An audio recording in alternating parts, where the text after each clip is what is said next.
திருப்பத்தூர் மாவட்டம் ஆம்பூர் அருகே கடந்த 20 தினங்களுக்கு முன் திறக்கப்பட்ட புதிய குடியிருப்பில் கட்டிட மேல்பூச்சு பெயர்ந்து விழுந்ததால் இலங்கை தமிழர்கள் அதிர்ச்சி அடைந்துள்ளனர். இது தொடர்பான விவரங்களை செய்தியாளர் அரவிந்த் வழங்க கேட்போம். அரவிந்த், வணக்கம்.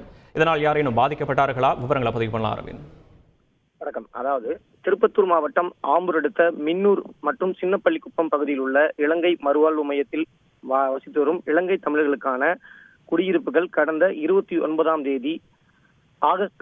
ஆகஸ்ட் 29ஆம் தேதி சிறுபான்மை மற்றும் பொதுப்பணித்துறை அமைச்சர் அவர்கள் திறந்து வைத்தார்கள்.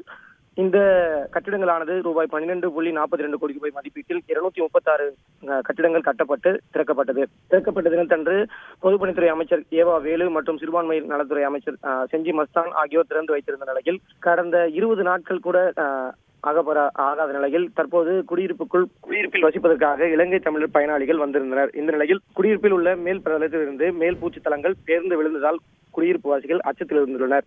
விவரங்களுக்கு நன்றி அரவிந்த். செய்திகளை உடனுக்குடன் தெரிந்து கொள்ள உடனே சப்ஸ்கிரைப் பண்ணுங்க.